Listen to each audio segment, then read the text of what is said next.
أنا نميدا إذا بيتديس سيبوغ إذا سأني قادي بيتديس إذا سأسندي.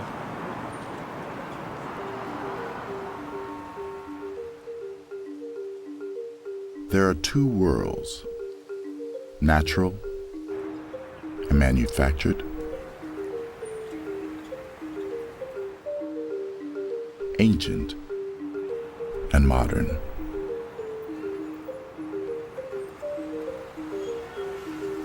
Over the last 200 years, these worlds have collided, and the last bastions of the old ways have all but vanished. The African Rift Valley has long been known as the birthplace of our species.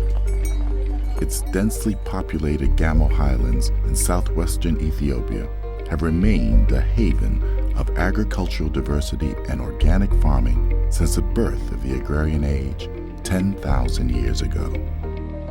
Here, human civilization and the natural world it relies on are still interdependent and intimately linked. It is in this fragile harmony that the people of the Gamo might be holding the keys to our own survival. In our modern world, we've become gods controlling nature. And that's in large measure because in 1 century we went from 2 billion to 6 billion people. We've become this huge presence on the planet. And so all of a sudden, we do perceive ourselves as invincible. We can do anything. And that's where technology without limits has pushed us to this precipice of almost self-destruction because we have viewed nature as simply something to be used for humans for economic growth and power.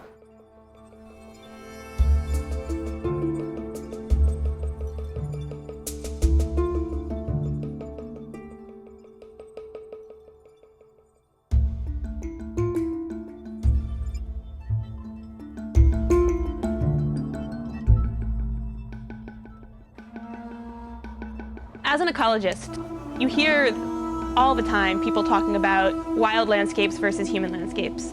And one of the reasons that I just was so drawn to the Gamo is that the people living there have evolved along with that landscape for such a long time that it's a landscape in which humans are part of nature. When I got to the Gamo, the biggest surprise for me was how little this landscape has been touched by the past century. We would interview farmers who were 100 years old and we'd say, well, what's the biggest change over your lifetime? And they'd kind of look at you funny and say, change? What? Which in this century is just mind-boggling. I am Capo Kansa here, standing in southern part of Gamo Highlands. Everything in the world is not explored. The spirituality, people think that the earth is not speaking, the soil is not speaking, the sky is not speaking. But there is a kind of spirituality when the sky is roaring with thunderstorms and the rain is coming and the clouds are rising and there is an spirit in it.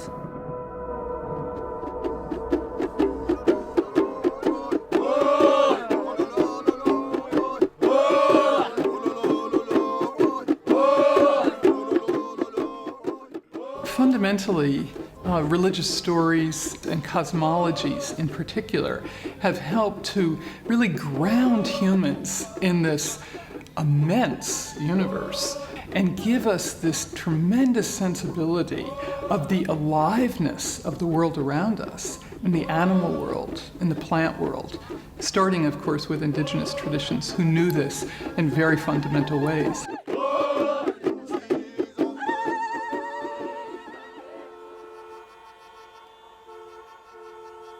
People believe that they are part of the nature and that they don't think that they are dominant and that they can exploit everything exists on the environment.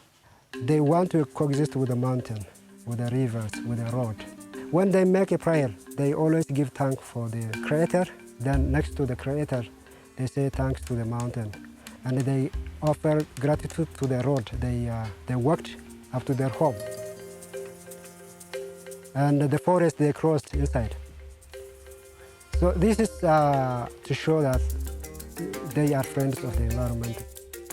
In the Gamo, they have a system of laws called wogas that have been developed over thousands of years to ensure their survival. A local elder serves as the custodian and enforcer of each woga. There's a woga for how to bless a planting and how to give thanks when harvesting crops. There's a woga for where animals are allowed to graze.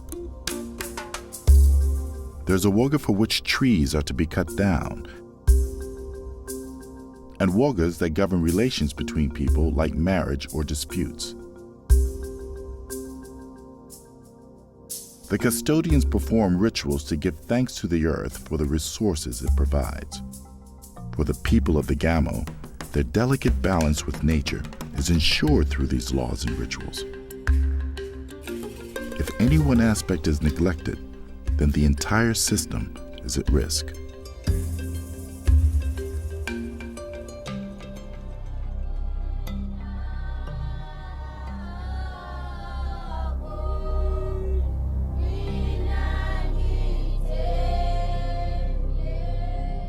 Some pretty vocal evangelical Christian Protestant organizations have moved in and really created a lot of turmoil in this region. They started building churches right and left. Every community that has a Protestant church, sort of not in any sort of traditional style, just sort of slapped up there very hastily. They've basically been doing what Christian missionaries do best, which is handing out a lot of Bibles, handing out a lot of seeds and food, and it's working, and a lot of people are converting, especially young people. We Christians, we committed to obey what the Bible teaches to us. We see that people are worshiping other things as a part of God, but this is, ignorance. So we refuse that one when we understand the gospel. In the past, the church was not so arrogant, but now the Protestant church, it wants to increase its members. When they preach, they make the traditional leaders to feel ashamed. They say that you are, demonic people, because they are convinced that to follow tradition means something to go to the hell. You have a car. Car is not God for you. So trees and animals and whatever river, it's not God. We have to worship God. We have to use this for us. God created for us. Not only is that tacitly opposed to a lot of traditional beliefs about how you should treat the landscape and how you should live your life, it's very vocally opposed to a lot of those things. They sing these really beautiful songs as they're harvesting, as they're working, and a lot of these church groups are sort of forbidden to use those. They're building churches on sacred landscapes. I've seen it be really incredibly disruptive to not only people's spiritual lives, but relatedly to people's sort of working lives and community lives.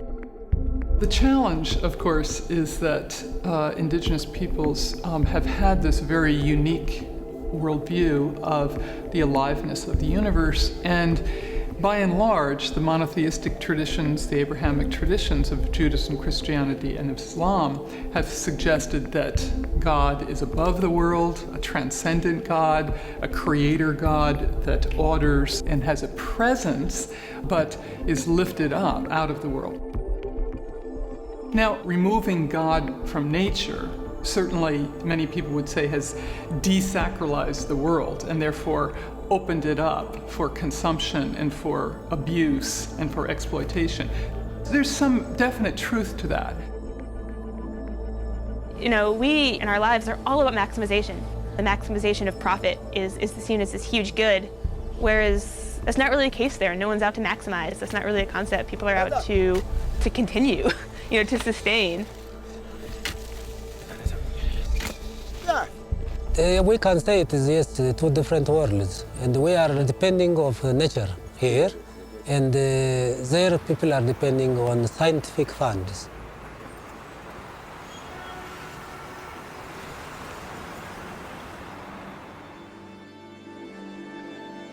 Through science, the industrial world has developed technologies to maximize agricultural output.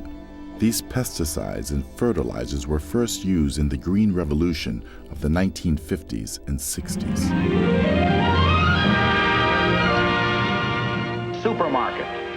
symbol of the high standard of living today. These products come from farms and ranches despite distance and season. They are the result of a miraculous agriculture. Tremendous advances on the farm and in the marketing system have created this miracle. The miracle whereby agriculture has advanced more in the space of a single lifetime than world agriculture had in more than 7,000 years. Today, agriculture is going far beyond nature to produce new miracles for an even better, more abundant life. I wasn't there for the first Green Revolution, but some of my colleagues at the Rockefeller Foundation were.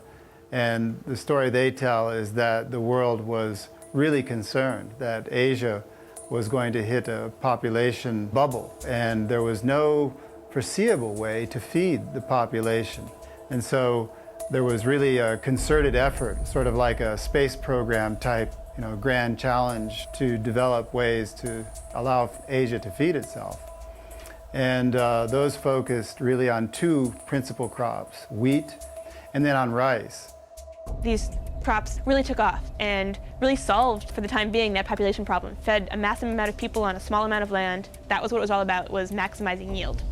And it worked, they maximized the yield, but the problem is that A, you have to have a very, very small genetic base in order to find that sweet spot, as it were. And B, if conditions aren't perfect for it, then it doesn't do very well. If there's variable conditions, some years it can fail entirely. So it set up a system where if you had all the inputs and you could set it up exactly right, you would maximize your yields and you would do great. But if there was any other circumstances, then you were worse off than you started. Despite the detrimental effects of the first Green Revolution worldwide, and especially in India, international organizations and agricultural corporations are reusing these technologies and are preparing Africa for a new green revolution. Here in Africa, we've got a problem. There's not enough food available to the poor. People are losing their lives over that problem on a daily basis. We feel that this is an overdue priority. Hunger in Africa cannot continue. In 2006, the Bill and Melinda Gates Foundation and the Rockefeller Foundation formed AGRA, the Alliance for a Green Revolution in Africa. AGRA's goal is to fight hunger by bringing Green Revolution technologies to small-scale farmers. But not all African farmers are welcoming these new saviors. Now, who are the proponents of the Green Revolution in Africa? Does it have its origin in Africa? The concept in itself is foreign. It's not like supporting the farmers to develop their own and grow with their technology. It's bringing in, grafting the foreign technology, grafting the foreign idea on the farmers. If you look at this elder here, he has a lot of knowledge about herbs that are medicinal in this area. But he has no space to give that knowledge, to pass that knowledge to the younger generation. People here in Africa, they know the solutions to their most pressing problems, especially of hunger and famine. But rather than be given opportunities to harness their knowledge, what we are seeing is that quick fix solutions are being formulated out there, like prescriptions in medicine, and they are brought and we are told, take this to deliver you. To get to the core of AGRA, you need to unwrap several layers. You need to see who the players are, who have come out as philanthropists coming to help, but whose ultimate goal, we are sure, is not philanthropic. We're aware that there's skepticism over whether AGRA is simply trying to pave the way for American businesses or businesses from other parts of the world. And I honestly don't know where that skepticism comes from, because if people would come out and see who we're working for, they would immediately realize that this is all about local. We work with local farmers, local technicians, local plant breeders. I don't agree that by involving a handful of farmers is actually a farmer-driven process. If anything, this is behind the scenes, corporate-driven process. Agra is about profits. It's about making profits for those who are producing the chemical fertilizers, the chemical sprays, and the improved seeds. If Agra started a project like that here in this village, we are going to see reduced income for the people because they are going through banks, assisting banks to offer loans to farmers. So you go get a loan from the bank, you buy seeds, you buy fertilizer, and you buy chemical sprays. You go and plant. You have no control whatsoever about the climatic changes. So instead of rains, there is dry weather. The crops fail. So what happens? And you have a loan at the bank. So that means that you go dig deeper into your pocket. If you have a cow, you sell. If you have a goat, you sell so that you can furnish the loan in the bank. So rather than improve the livelihoods of the people, it's going to make them more deeply in debt. I think the answer that we are often hearing right now to the challenge of food security in the future on a planet with soon 8-9 billion people, to just invest in more herbicides, pesticides, hybrid seeds, irrigation and fertilizers, clearly does not hold the full answer. First of all, because we have learned that that kind of high input agriculture has a very high price on the very productive capital that a farmer has: land, water, the resources that are around him or her. In 2008, the United Nations Environment Program conducted a study comparing organic and conventional agriculture in Africa. What we found is that particularly in East Africa, there were actually significant increases in yield. In fact, 128% increase in yield, and that is certainly outperforming traditional agriculture and even outperforming some of the modern, let's say, industrial agriculture. According to the report, organic agricultural systems are making a significant contribution to the reduction of food insecurity and poverty in areas of Africa. The study found that average crop yield increased by 79%.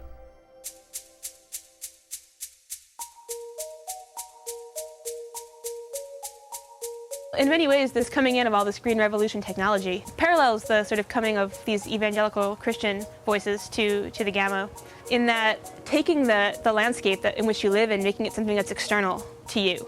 And they're saying, this landscape is actually designed for productivity, and it's not a part of your belief system, it's not a part of your sort of cultural heritage. It's this piece of land which is designed to feed you, which is sort of how we view our landscape in a lot of ways.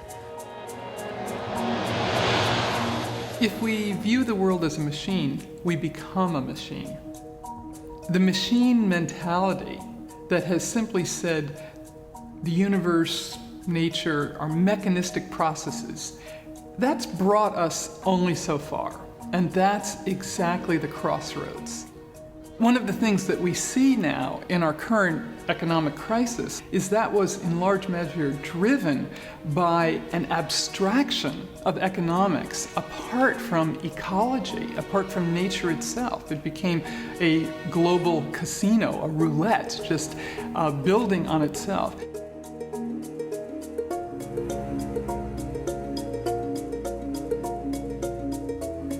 On a planet where nature has evolved over millions of years, we need to learn more about the principles that nature has developed to cope with crisis. And the simple answer is resilience. Resilience you get through diversity.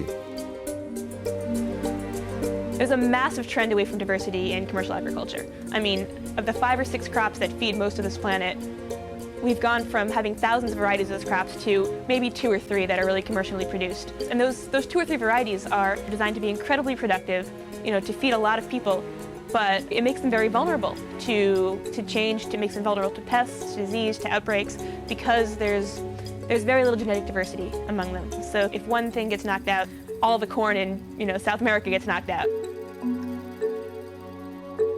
The Gamo Highlands are considered a huge center of diversity for agricultural species. There's a lot of species which originated there or which have just been grown there for so long that they've diversified into hundreds of varieties there that don't exist anywhere else.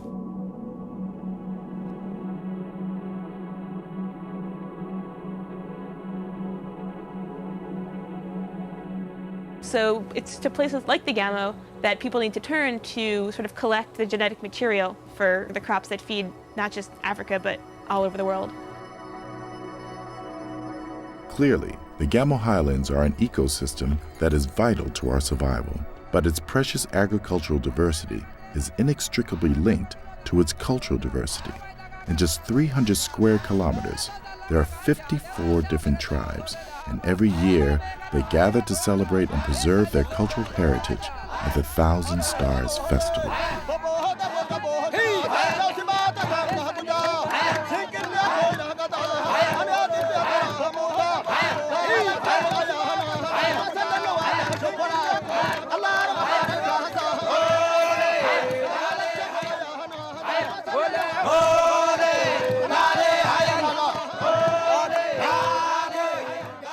Some of them put pawn of an animal, some of them with the skin, and some put on grasses and leaves.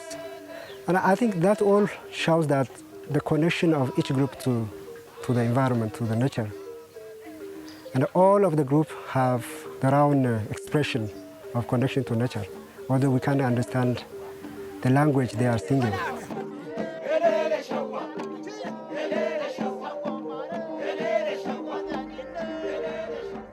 It is not permitted among Gamos to take care of whatever he likes from the ground. There is a limit. There is a limit. You are taking grasses which you need, you don't destroy others. You are taking trees for your consumption, not to destroy others. They want to pass the resource for the next generation. Sustainable agriculture is holistic, and it addresses the needs, the spiritual, the cultural, the social needs of the person. So it's not like mining the land for today's or short-term benefits. We are looking into this renewable use of the land.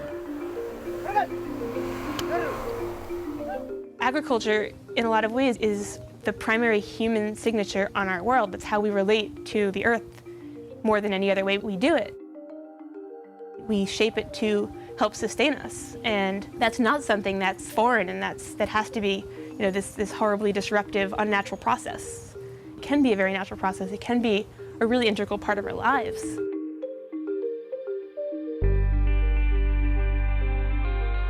In 2008, 3 elders from the Gamo Highlands were invited to the United Nations to attend the Permanent Forum on Indigenous Issues in New York City.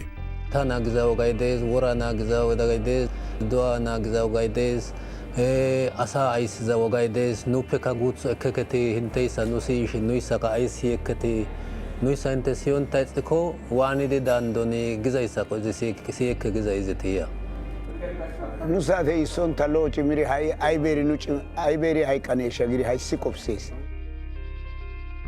Ya he sagisha ko denna dize.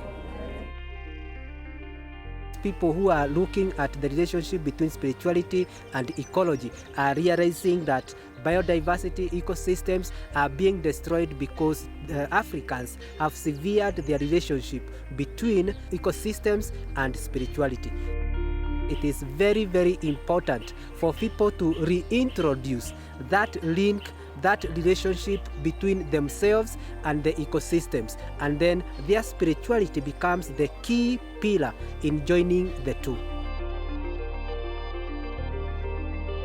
Many indigenous peoples have had this, what we would call traditional environmental knowledge about hunting or farming or planting or practices of the seasons, to bring in that universal power of the cosmos and bringing in that immediate power of nature itself. And part of what we have lost is we're trying to rely only on our own energy, but it's nature's energy that pours through us and which we need to draw on right now in our search for sustainable energies. It's spiritual as well as physical.